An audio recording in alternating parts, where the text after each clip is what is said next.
আপনি কখনো ভেবেছেন পৃথিবীর এখনও এমন একটি দেশ আছে যেখানে মানুষের থেকে আছে বেশি ঘোড়া, ছাগল আর ভেড়া? হ্যাঁ বন্ধু, এটাই ঠিক। একটা দেশ যার ভৌগোলিক আয়তন পুরো ইউরোপের 1/3 সমান, অথচ জনসংখ্যা মাত্র একটি বড় শহরের মতো। একটা দেশ যেখানে একটা সময় ইতিহাসের সবচেয়ে ভয়ঙ্কর শক্তিশালী সম্রাট অর্থাৎ চেঙ্গিস খানের জন্মভূমি ছিল। আজ সেটাই পৃথিবীর সবথেকে নির্জন ভূমিগুলির একটি। হ্যাঁ, আমি বলছি মঙ্গোলিয়ার কথা। বিশাল স্টেপ, পাহাড়, মরুভূমি আর তুষারে ঢাকা প্রান্তের দেশ, যেখানে মানুষের উপস্থিতি এতটাই কম যে পুরো ভূমির প্রায় 99.7% ফাঁকা পড়ে আছে। কিন্তু প্রশ্ন হলো কেন এক সময়ে ভয়ঙ্কর সাম্রাজ্যের জন্মভূমি আজ এত নির্জন? কেন এখানে শহর নেই? মানুষ কেন এত কম? কেন এত বড় একটা দেশ আজও প্রান্তর আর নীরব হয়ে ডুবে আছে? এই ভিডিওতে আমরা খুঁজে বের করব মঙ্গোলিয়ার সেই রহস্য। আমরা জানব ভূগোল, জলবায়ুর ইতিহাস, সাংস্কৃতিক আর রাজনৈতিক উত্থান পতনের গল্প। আর আমরা দেখব কিভাবে প্রাকৃতিক কঠোরতা আর যাযাবর জীবনধারা এই দেশের পৃথিবীর সবথেকে খালি দেশগুলির একটিতে পরিণত করেছে। তাহলে চলুন শুরু করি আমাদের যাত্রা চেঙ্গিস খানের দেশ। প্রথমেই বলে রাখি, ভূতাত্ত্বিক মতে মঙ্গোলিয়ার মধ্যে এশিয়া ঠিক হৃদয়ে। উত্তর রাশিয়া, দক্ষিণে চীন, সমুদ্র নেই, তাই এটাই পৃথিবীর সবথেকে বড় ল্যান্ডলক দেশগুলির একটি। মোট আয়তন প্রায় 1.56 মিলিয়ন বর্গ কিলোমিটার, মানে ফ্রান্স, জার্মান আর স্পেনের একসাথে ধরলেও ছোট পড়ে যাবে। ভাবতে পারছেন কতটা বড়? কিন্তু এই বিশাল ভূমিতে মানুষের সংখ্যা মাত্র 3.5 মিলিয়ন। অর্ধেক মানুষই রাজধানীর উলানবাটে থাকেন, বাকি সারা দেশ জুড়ে ছড়িয়ে ছিটিয়ে আছে। কয়েকটি ছোট শহর আছে, অসংখ্য যাযাবর গ্রাম। তারপরে মঙ্গোলিয়ার পশ্চিম অংশে আছে আলতাই পর্বতমালা। শীতে এখানে তাপমাত্রা নেমে যায় প্রায় -40°C। বরফে ঢেকে থাকা পাহাড় আর প্রান্তর। অনেক এলাকা পুরো শীতকাল একেবারে বসবাসের অযোগ্য। উত্তরের দিক বিস্তৃত সাইবেরিয়ার বনভূমি, যেখানে শীতকালে দিন কাটে তুষার ঝড়ে আর গ্রীষ্মের ভয়ঙ্কর বাতাসে। এই পাহাড় জঙ্গলে মঙ্গোলিয়াকে কৃষিকাজের জন্য প্রায় অযোগ্য করে দিয়েছে। মরুভূমি, নির্জনতা। মঙ্গোলিয়ার দক্ষিণে আছে গোবি মরুভূমি।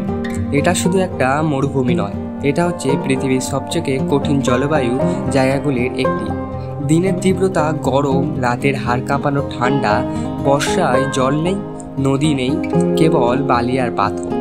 এমন জায়গায় স্থায়ী গ্রাম বা শহর গড়ে ওঠা অসম্ভব।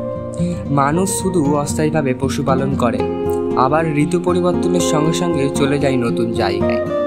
যদিও পাহাড় আর মরুভূমি মঙ্গোলিয়াকে কঠিন করেছে, তবু আছে বিশাল স্ট্রেপ, যা ঘাসভূমি। এগুলোকেই মঙ্গোল জীবনের কেন্দ্র। হাজার হাজার বছরের পর বছর ধরে মঙ্গোলিয়া এখানে ঘোড়া, ভেড়া, ছাগল, উট আবার গরু নিয়ে যাযাবর জীবন কাটিয়েছে। তাদের ঘর হলো জিন বা ইয়টস বা ধরনের তাঁবু, যেটা সহজে খোলা যায় না, আবার যেখানে বসবাসও যায় না।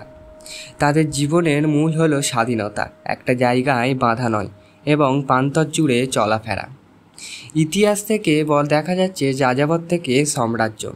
মঙ্গোলিয়ার ইতিহাসে ভরা আছে যাযাবর এবং সংস্কৃতি দিয়ে। কোনো শহর, প্রাসাদ বা কৃষিভিত্তিক সভ্যতায় তারা গড়ে তোলেনি। তাদের শক্তি ছিল ঘোড়ার, ধনুক, বানে আর প্রান্তরে ছুটে চলা স্বাধীনতা। আর সেই স্বাধীনতা থেকে জন্ম নিল তেমজিন, যাকে আমরা চিনি চেঙ্গিস খান নামে। চেঙ্গিস খান ছোট ছোট গোত্রকে একত্রিত করে পৃথিবীর ইতিহাসে সবথেকে বড় সাম্রাজ্য গড়ে তোলেন। 1300 শতকে মঙ্গোলিয়ার সাম্রাজ্য বিস্তৃত হয়েছিল এশিয়া থেকে ইউরোপ পর্যন্ত। কিন্তু মজার ব্যাপার হলো, সত্যি তিনি তখনও নিজের দেশে বড় কোনো শহর গড়েননি, আর তার রাজধানী ছিল মূলত তাঁবুর শহর। কারণ মঙ্গল জীবনের মূল ছিল গতি, যুদ্ধ আর স্বাধীনতা, স্থানীয় ইট বা পাথরের শহর নয়। চেঙ্গিস খানের পতন আর জনসংখ্যা সংকট কেন এমনভাবে ঘনিয়ে এলো? চেঙ্গিস খানের মৃত্যুর পর ধীরে ধীরে সাম্রাজ্য ভেঙে যায়। গোত্রীয় বিভক্তি, অভ্যন্তরীণ লড়াই আর আন্তর্জাতিক বাণিজ্যের পথ বদলে যাওয়ায় মঙ্গোলিয়া গুরুত্বপূর্ণ কমে যায়। পরিবেশগত পরিবর্তন, খরা, কঠিন শীত, দুর্ভিক্ষ এগুলো জনসংখ্যা হ্রাসের ভূমিকা রাখে। একসময় যে দেশ ছিল পৃথিবীর কেন্দ্রবিন্দু, তা ধীরে ধীরে পরিণত হয়েছে নির্জন প্রান্তরে। সোভিয়েতের যুগ। 20শো শতাব্দীতে মাঙ্গোলিয়া সোভিয়েত ইউনিয়নের প্রভাব আসে, কিন্তু শহর, শিল্প আর খনি তৈরি হয়। কিন্তু সোভিয়েতের পতনের পর সেই শিল্প প্রায় ভেঙে পড়ে। মানুষ আবার ফিরে যায় পশুপালন আর যাযাবর জীবনে। প্রায় 1990 সালের গণতান্ত্রিক মঙ্গোলিয়া প্রতিষ্ঠিত হয়। আজ উলানবাটার আধুনিক হলেও দেশের প্রায় পুরোটাই এখানে খালি। মানুষ শহরে জড়ে হয়েছে, ফলে গ্রামগুলো আরও ফাঁকা হয়ে যাচ্ছে। মঙ্গোলিয়া আজও পৃথিবীর সবথেকে খালি দেশগুলির একটি, কিন্তু এই শূন্যতাই তার আসল সৌন্দর্য। এখানে প্রতিটি প্রান্তর, প্রতিটি পাহাড়, প্রতিটি হাওয়ায় দোলা ইতিহাস সাক্ষী। চেঙ্গিস খানের সাম্রাজ্য স্মৃতি যেন আজও বাতাসে ভেসে বেড়ায়। মঙ্গোলিয়া হয়তো খালি, হয়তো 99.7 মানুষহীন, কিন্তু তার নির্জনতার মধ্যেই লুকিয়ে আছে প্রাকৃতিক বিশালতা বা স্বাধীনতার কবিতা। আশা করব যে এই মঙ্গোলিয়ার ঘটনাটা শুনে আপনাদের ভালো লেগেছে। যদি ভালো লেগে থাকে সাবস্ক্রাইব করবেন, কারণ এইরকম আরও এডুকেশনাল পারপাস সৃষ্টি গল্প জানতে। পরবর্তী ভিডিও ছিল আগের ভিডিওটা, চীন কেন ভারতের সাথে হঠাৎ করে বন্ধুত্ব করলো। চীন তো সবসময় ভারতের বিরোধিতা করে, সেই নিয়ে ভিডিওটা করেছি। যদি না কেউ দেখে থাকো প্লিজ দেখে আসবেন, প্রচণ্ড ভালো লাগবে। ভালো থাকবেন প্রত্যেককে।